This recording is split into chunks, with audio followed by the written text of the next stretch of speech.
Hello everyone, welcome back to my channel smile world. मैं हूँ doctor Ruchi. Welcome to my channel. कैसे हैं आप लोग? मैं होप करती हूँ कि आप सब अच्छे होंगे और आपके दांत भी अच्छे होंगे। तो मेरा लास्ट वीडियो डेंटल इम्प्लांट्स के ऊपर था। अगर आप लोगों ने नहीं देखा है तो डू वॉच। आज मैं बात करूंगी कि अगर हम डेंटल इम्प्लांट्स लगा लिए तो क्या रेट है उसके सक्सेस की। क्या वो सक्सेस हो पाएगा या नहीं हो पाएगा? ये क्या चीज़ पे डिपेंड करेगा कि वो सक्सेस हो। तो मैं उम्मीद करती हूँ कि आप ये वीडियो पूरा देखेंगे और इससे कुछ जानकारी लेंगे। अगर आपको आज वीडियो अच्छा लगता है तो प्लीज़ लाइक एंड सब। तो चलिए बात करते हैं कि क्या सक्सेस रेट है डेंटल इम्प्लांट की अगर हम डेंटल इम्प्लांट लगाते हैं। तो स्टार्ट करते हैं। फर्स्ट क्या है कि पोस्ट ऑपरेटिव इंस्ट्रक्शंस हमें फॉलो करने पड़ेंगे जो हमारे डेंटिस्ट ने हमें प्रिस्क्राइब किए हैं। पोस्ट ऑपरेटिव इंस्ट्रक्शंस है कि हमें स्पिट नहीं करना है। तो हमें स्पिट नहीं करना है अगले 12 आवर्स तक, क्योंकि अगर स्पिट करेंगे तो वहाँ पे ब्लड क्लॉट नहीं फॉर्म होगा और ब्लीडिंग होगी, जिससे कि हमारा जो डेंटल इम्प्लांट का हीलिंग का प्रोसेस है वो स्लो हो जाएगा। इसीलिए अगर हमें स्पिट करना भी है तो एक गॉज रखना है, तो गॉज पीस से हम वाइप आउट कर सकते हैं अपने स्पिट्स को। Okay everyone. और बार बार हमें अपने टंग से और फिंगर से उस एरिया को नहीं टच करना है, अदरवाइज ब्लड क्लॉट नहीं फॉर्म होगा और अगर वो बनता भी है तो वो डिसलॉज हो जाएगा जो ब्लीडिंग कॉज करेगा। ओके, अब हम बात करते हैं डाइट की। डाइट में हमें क्या लेना होगा? डाइट में हमें एक वीक तक सॉफ्ट फूड लेना पड़ेगा। सॉफ्ट क्यों? क्योंकि अगर हम हार्ड लेते हैं तो क्या होगा, वहाँ पे प्रेशर पड़ेगा और क्या होगा, ब्लड क्लॉट जो बन रहा है वो वहाँ से डिसलॉज हो जाएगा। तो इसीलिए हमें सॉफ्ट डाइट लेना होगा। सॉफ्ट डाइट में आप क्या ले सकते हैं?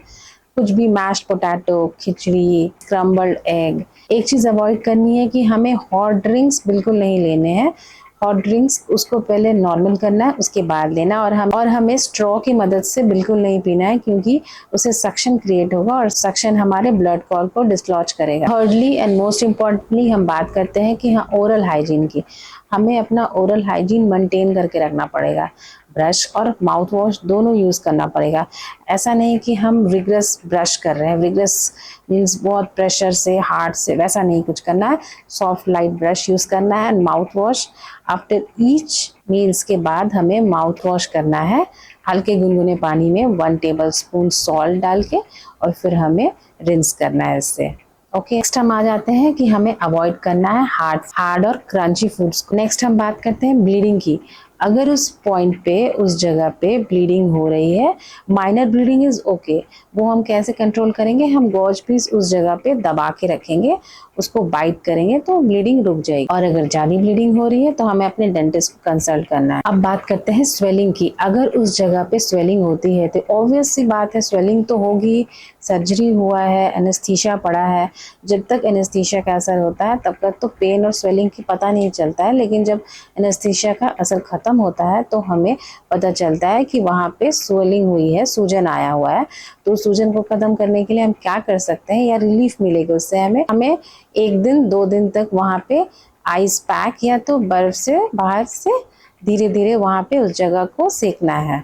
आइस से, नॉट हॉट चीज़ों से कुछ नहीं सेकना है, बल्कि ठंडे आइस से सेकना है। Always remember, no hot, only cold. थोड़े थोड़े देर पे 15 मिनट्स 20 मिनट्स की। नेक्स्ट हम बात करते हैं पेन मैनेजमेंट की। पेन मैनेजमेंट में क्या होगा कि हम डेंटल इम्प्लांट्स तो एनेस्थीसिया के अंदर ही करते हैं, तो एनेस्थीसिया के टाइम तो मुझे पेन नहीं होगा, बट एनेस्थीसिया का असर जब खत्म होता है तो पेन होगा।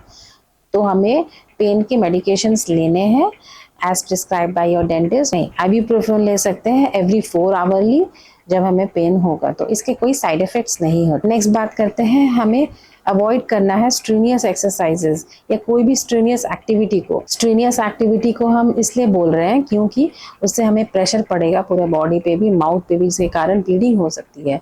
तो हमें 3-4 दिन के लिए उस हैवी स्ट्रेनियस एक्टिविटी को बंद करना पड़ेगा। फिर हम बात करते हैं हेल्दी डाइट की, जिसमें हम ग्रीन लीफी वेजिटेबल्स खाएंगे तो हमारे वो दांतों के लिए और तो हमारे वो गम्स के लिए और मसूड़ों के लिए अच्छा। फिर हम बात करते हैं स्मोकिंग और अल्कोहल के लिए।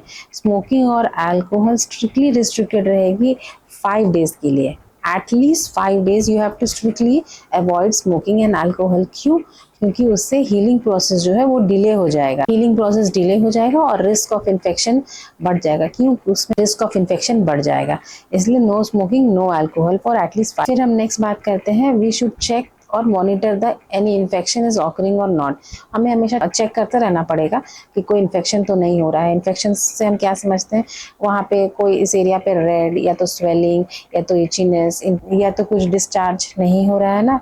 अगर ऐसा कुछ होता है तो हमें अपने डेंटिस्ट को कंसल्ट। एंड लास्टली क्या है, हमें रेगुलर फॉलो अप करना पड़ेगा अपने डेंटिस्ट को जब भी वो हमें अपॉइंटमेंट दे। Okay then everyone, I think आप लोगों को मेरा टॉपिक अच्छा लगा होगा। ये काफ़ी इंफॉर्मेटिव वीडियो है, प्लीज़ आप इसे अच्छे से देखिए एंड समझिए एंड शेयर करिए। एंड इफ़ एनी प्रॉब्लम है या डाउट है तो आप कमेंट भी कर सकते हैं। डू लाइक एंड सब्सक्राइब ताकि मुझे बूस्टअप मिले और मैं और अच्छे अच्छे वीडियोज़ आपके सामने लेके आ सकूँ। So till then, keep your smiles healthy and thank you for watching. Do like and subscribe.